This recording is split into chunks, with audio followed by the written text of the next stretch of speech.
Hello everyone. This video is a little bit different than the style that I'm used to, but with the new LEGO Batman game coming out soon, I wanted to revisit the classic LEGO Batman games. I'm not sure about the rest of you, but these games were kind of a staple in my youth. I played the very first one on the Wii, which is the greatest era of gaming if you ask me. Anyway, I wasn't able to play this game in its original form because I don't have the game anymore, so I bought it on Steam and played it with my Xbox controller. Getting right into the game, there are 3 chapters of campaign for you to go through as Batman and Robin. The first of the 3 chapters follows a group composed of the Riddler, Clayface, Mr. Freeze, Two-Face, and Poison Ivy. Out the gate, it starts off with what I remembered as my favorite level, though I am now thinking that's just because I love Clayface and he's the boss at the end of this level. This was your basic tutorial style level. The puzzles were very basic, but the boss battle honestly confused me. Not that I had any trouble with it, but I'm not sure how I even beat him beyond just blowing up the gate. Then we get into the first levels that make me angry, because it makes me question how I ever did this as a kid too. Mr. Freeze. The level itself wasn't too bad. Basic puzzles, but I did start to lose my cool a little bit with the Robin magnet suit, because for some reason it has issues going up the top of the magnet path. Anytime it's rounded, he kind of has like an issue walking for some reason. But the worst part by far of this level was the boss battle. It was so stupid. Essentially, what you do is you do a puzzle, then Mr. Freeze jumps down and fights you for a bit, and then you do that over and over again until you beat him. The problem I had was that the hitbox for his freeze gun went so far out, I had a hard time running back in before he stopped being vulnerable. And because of the controller I was using, the typical method to break out of the ice wouldn't work for me. So, if I got frozen, I would die with no chance to escape. The level directly after this made up for it completely. It was a car chase where you were chasing down Two-Face and the Riddler. It ended up being a bit clunky on hitboxes and controls, but overall, I really just had a blast with this level, driving around, blowing stuff up, so I liked it a lot, even though I got a little confused and had some issues with hitboxes and stuff. It was still a lot of fun. The Poison Ivy level was a lot of fun, for the most part. Let's talk about the part that made me mad first. In the room before the boss battle, you had to build these contraptions while goons periodically came in and attacked you. Doesn't sound that bad, until you realize that they were coming in so fast, I couldn't even finish building one item before I had to fight again. And then, when you get attacked while you're building something in LEGO games, it restarts the whole process, so you have to start building it all over again. So, needless to say, I was screaming during this part, and even talking about it now makes me angry. But it did end with the first good boss fight of the entire game. It was a good puzzle, and it made sense the way you fought her. You made these bombs, you blew up the plants, and then she'd jump out of the plant because she was in it when you blew it up, and you would fight her a little bit and rinse repeat with new ways to blow them up. 10 out of 10 boss fight, and the regular level pissed me off so much it doesn't even get a ranking. Now, the final level for this chapter. The final level was fun, had good puzzles, and the boss battle at the end was the most interesting by far. There were these crates that you had to break open, and then you would build something so that when the Riddler was shooting at you, it would reflect his shot and hit him instead. So, good level, loved it, it was a lot of fun. But that does bring us to the end of the first chapter, which I think overall had more fun levels than it did not fun levels, because, you know, the only one I really didn't like was Mr. Freeze. I didn't like it at all. The level itself was kind of boring, and the boss fight made me angry. And then the Poison Ivy boss fight made me angry, but other than that, it was a really fun chapter. And moving on into the next chapter, it was also extremely good. And this chapter follows Catwoman, Killer Croc, Man-Bat, and the Penguin. In the first level, you're stopping Catwoman from robbing a jewelry store. This level was kind of boring, had some very basic puzzles, and one of the repetitive boss battles, which, when I say that, what I mean is instead of having like a puzzle for you to solve and then you fight the boss a little bit, it's more like you punch the boss some, and then the boss runs away, and then you punch some goons some, and then the boss comes back, and then you punch the boss, goons, boss, rinse, repeat until the boss dies. So it was repetitive, not as fun as most, but I liked the level overall. The puzzles were okay. It was kind of boring though. Following this, I was forced into what is likely the worst vehicle you have to try and control throughout this entire playthrough, and that's the boats. They make extremely wide turns, and on top of that, I had to try and swing bombs around behind me that kind of had iffy physics and hitboxes, so it made it kind of difficult to do. So the mechanic itself was clunky, and that made it difficult to control, and that's how you beat the boss. So it took me a while, and I didn't really have fun with it because it wasn't a fun challenge. It was more like a one where you feel like you should be getting it, but you can't because the controls aren't working. And then another one of my favorite villains is up next with Killer Croc. I love Killer Croc. Great villain. I don't know why I think he's so cool, but I do. And the level did not disappoint. The puzzles were interesting and a ton of fun. Unfortunately, not everything was perfect because the boss fight was definitely stale and boring. He throws some tables at you and then you punch him some, and then he throws some more tables and then you punch him. And to me, that's just not very interesting. I think it'd be a lot more interesting if you had to build something with the tables to force him to come fight you, and rinse repeat that process would be a lot more fun. It would give it a little bit more depth, but that was not the case. You just dodged and then spammed the attack button. Next up, we have Man-Bat. The Man-Bat level, it was interesting. At one point, I do think I accidentally cheesed it because I couldn't figure out how to get across this bridge, because I thought maybe you jumped on the turtle, but the turtle kept sliding out from under me. So I drove one of the cars over the water and then jumped out before it went into the water so that I could cross the river. So I think I cheesed it, but I'm not sure what the correct answer to that puzzle was. The boss battle for that level, it was quick and simple, but it was better than some of the previous ones because it felt like there was more effort to make this one less repetitive. There was some puzzles mixed in with it, so it was good.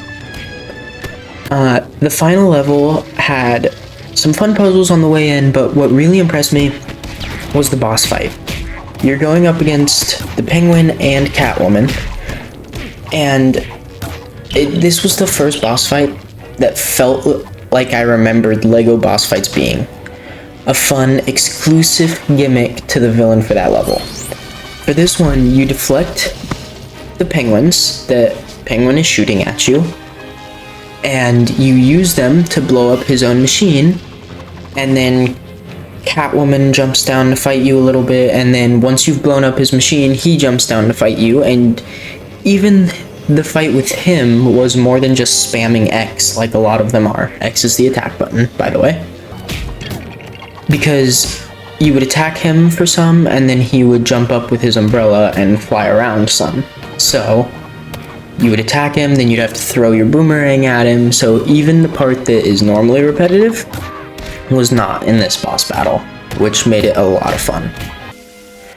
And then we move on to the final chapter of the campaign. The final chapter follows Joker, Harley Quinn, Mad Hatter, Scarecrow, and Mothman. Who the Mad Hatter and Mothman are, I have no clue. I've only seen them in this game and nowhere else. It started extremely strong. Mad Hatter, of all characters, had a really good level with decent puzzles. The best part was the boss fight. Each of his phases had a different way to beat him, rather than the normal, boring, recycled process from every other boss fight, where you do the same puzzle, fight him, do the same puzzle, fight him. The next level, it had decent puzzles as well, but the boss fight was one of the worst ones by far.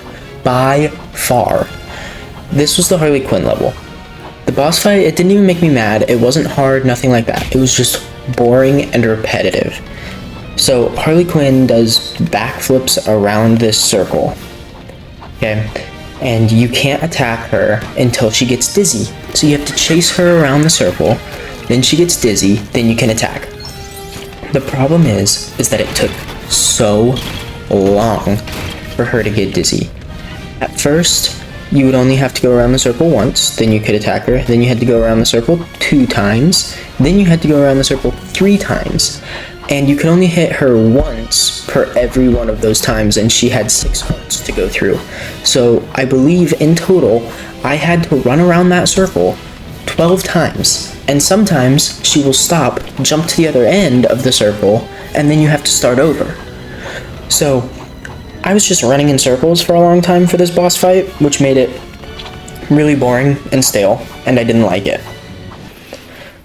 The next level, by far, made me the most angry out of all the levels. The idea was to chase Scarecrow in planes as he caused mayhem around the city. I played as Batman the whole time, because I like playing as Batman.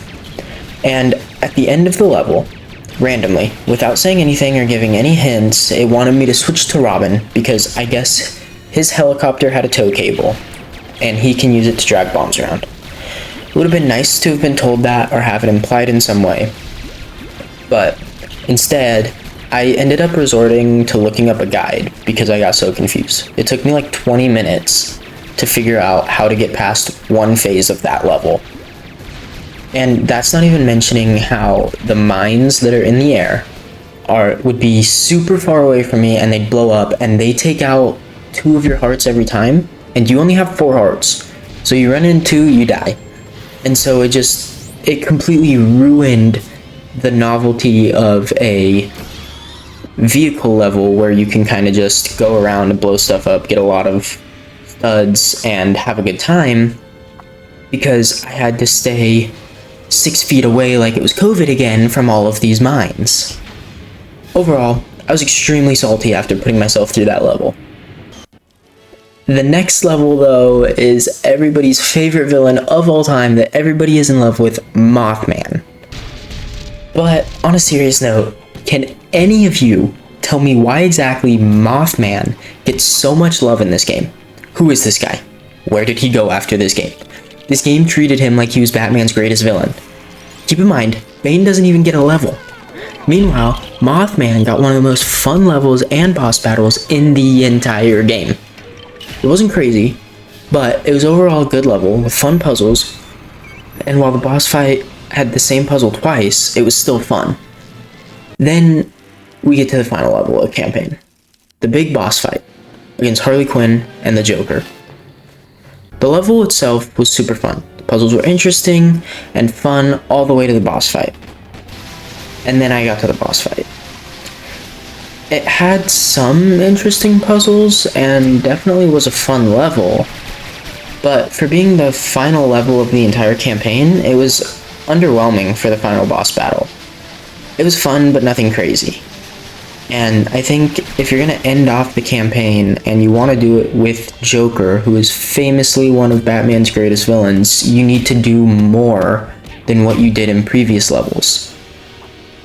So overall, I was kind of disappointed by this finale to it, but it was a good level. It would have been good for a normal level.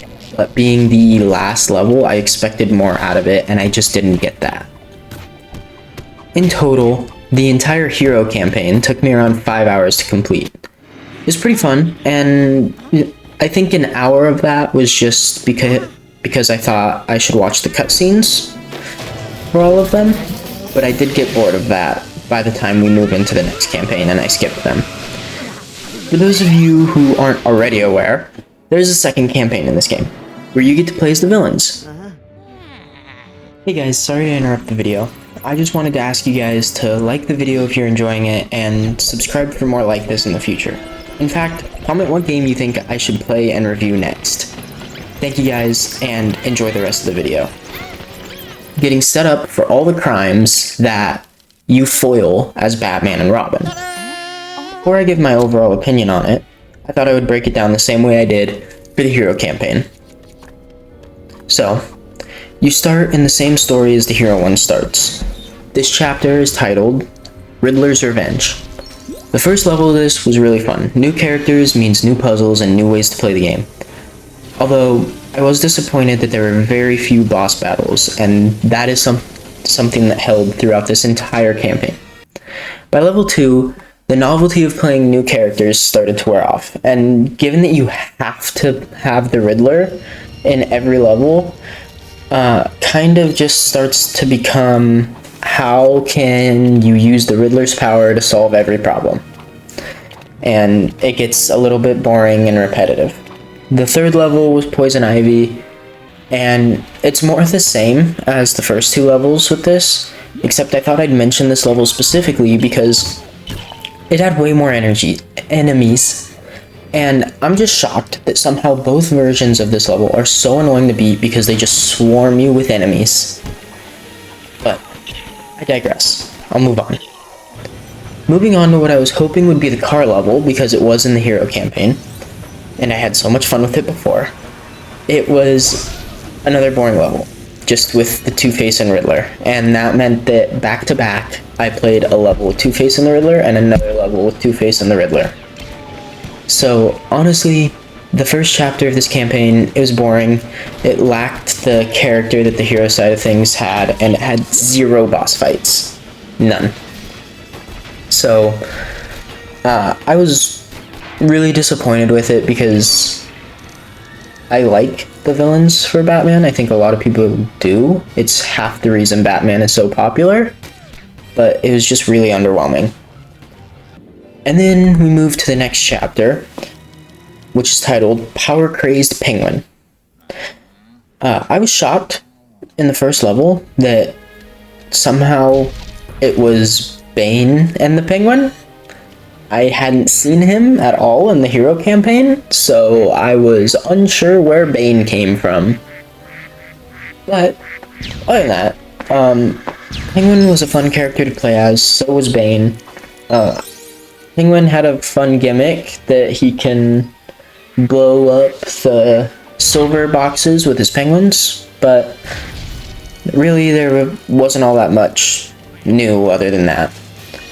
Catwoman is the next level, so it's Catwoman and Penguin for the next level, and Catwoman was a lot of fun to play as. She has some of the smoothest movement of any character in the game, which it's not required for a Lego game, but I am a sucker for fun movement options. She can do a double jump that makes her go higher. She runs faster than a lot of them. It was just a lot of fun. And then, moving into the next level, I was hoping, since they took out the car level from the last one, that it meant there would be no vehicles. I was wrong. I had to play another boat level that felt even harder and more annoying to control. Needless to say, I was not a fan. At least there was a boss battle at the end, but the torpedoes, which were supposed to lock on to targets, kept missing. And I got extremely frustrated. But, moving on. The final level had the best puzzles in the villain story so far, but that isn't saying much, and this one honestly was just boring, just as boring as the first chapter was. So, let's move into the Joker's Return chapter and just get this over with, you know? It did start really strong. Both Harley Quinn and Joker are fun characters to play as, and it had a really good boss fight at the end.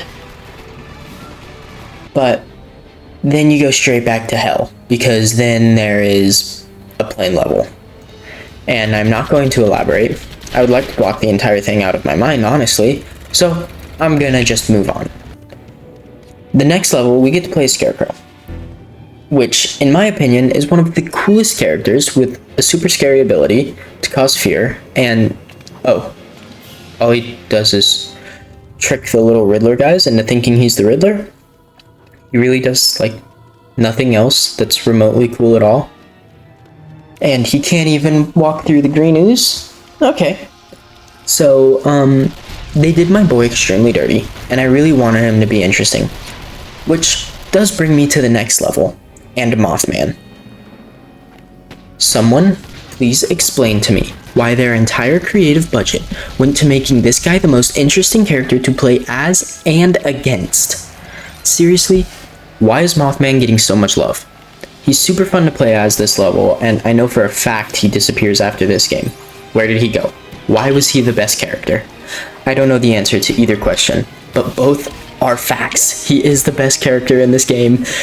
He had the best level when you're going against him, and he was a lot of fun to play as. The final level of the whole game, we finally made it. And it was not bad. But for being the final level of the final chapter of the entire game, it was extremely underwhelming and exceedingly disappointing. Don't get me wrong, it's a decent level, but you always expect something grand and big for the last level, and this just did not have it. Honestly, in the end, I would say that the villain's campaign is disappointing. It only took me around 2 hours to complete.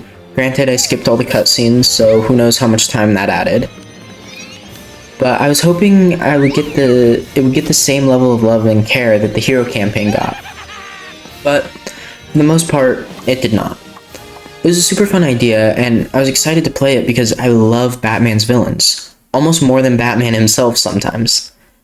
But most of the fun characters didn't get done justice, and in the end it left me extremely disappointed.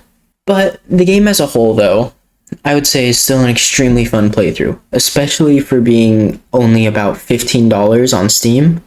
It kept me entertained for the entire game that I played, which was around 8 to 9 hours for one playthrough of the campaign, which, just to note, I don't think I'm even halfway to 100% completing this game. So there's still so much more that I could do with it. If anything, playing this game highlights the gaming company's greed in the modern era that makes me fear every game is going to end up soulless and bad. Today, games are anywhere from $60 to $100, and they usually don't have this much content or care put into them. For instance, the new LEGO Batman coming out, I'm extremely skeptical for. At a $70 price tag, it promises to follow the history of Batman and Batman movies. While I think that could be a really cool idea, I also think it risks seeming like a soulless story that just takes the movies, does them again, and adds a little bit of the LEGO humor, if they even get the LEGO humor right. I really want the game to be good, but given games we're getting from huge companies that know that their existing IPs will sell whether the game is good or bad, I just happen to be extremely skeptical. This game that I just played being the first LEGO Batman game, and still holding up pretty well in the Big 26, I had a blast playing it, and even though it is unpolished by today's standards and a bit clunky, I still had an amazing time and would recommend anyone who once played this game to revisit it, or if you've never played it before but you're interested in Batman or you like these things, then give it a try. It's a lot of fun. It holds up much better than I thought it would in 2026, and it was a ton of fun and gave me some perspective on how good games really were when I was a kid. I thought maybe I over-exaggerated it, but this game really showed me that I didn't, and games really did used to just be this fun.